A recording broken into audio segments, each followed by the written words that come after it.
we can't talk about spring flowers and not talk about tulips. The tulips, absolutely. How do we look after these beautiful flowers? How do we make them last a little longer? How do we make them look a little less sleepy? A little less droopy? All right, so let's set the record straight. Some people like when the tulips actually cascade over the side of the vase. I have no problem with it. Yeah, I'm okay with it too, but other people want it.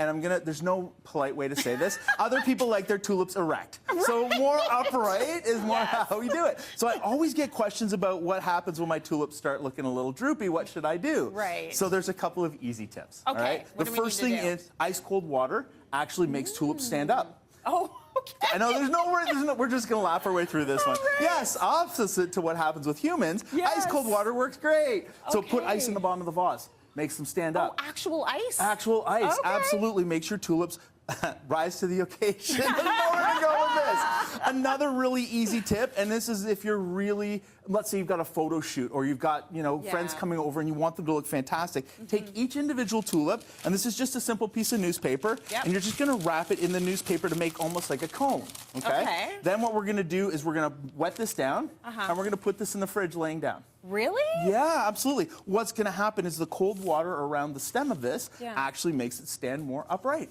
Oh my gosh! And then you're wrapping them individually? Individually, you could do them as a bouquet as well. Okay. It depends how much room you have in your fridge. That's cool. Yeah. The other thing you have to remember with tulips, of all of the fresh cut flowers, tulips need the water changed consistently. Tulips and daffodils are the ones that people get wrong. So don't put sugar in the bottom of this. We've already kind of mentioned that. We want to use those food packets because it's the bacteria that forms in the water that will kill off your tulips. So if your tulips are starting to go, fresh water, add ice.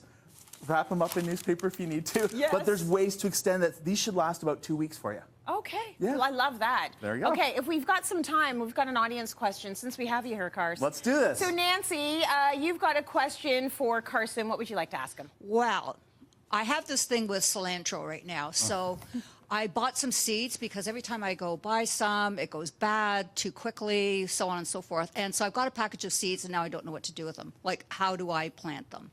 See, that's a great question because people who like cilantro, I'm part of that group. Yeah, me too.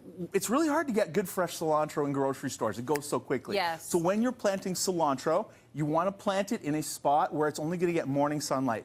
It's the afternoon sunlight that forces it to seed really quickly. So if we're only going morning sunlight, you can extend it much longer. If you find your cilantro starting to go to seed, you're getting those coriander seeds, trim those off right away, pull those stems up, and move the whole container into a shady spot. Oh! Yeah, it'll extend the life. The reality is, though, cilantro is going to last 2 to 3 weeks. So doing a pot and having another pot as a backup and alternating between the two of them, really easy way to deal with it. Okay, beautiful. I'm going to squeeze in one more question. Okay. Thank you for that one, Nancy. This is via email. Della asks, can you transplant a full-grown rhododendron flower in Ontario? Oh, and I'm glad we said in Ontario. In Ontario. A rhodo in flower in Vancouver could be 8 to 10 to 12 feet tall. Oh, wow. So the answer is no. No, we're not doing that out in the West Coast. Yeah. But in Ontario, they stay between the 4 and 5 foot zone. Okay. Much easier to transplant. Just remember to wrap the branches tight with something that's a little bit flexible. Pantyhose work great. Oh. And then when you dig it up, that way the branches aren't going to snap off. So absolutely do it. Just make sure you're doing it in a wet type of cool environment. So spring is perfect. Oh my gosh, amazing. Carson, thank you for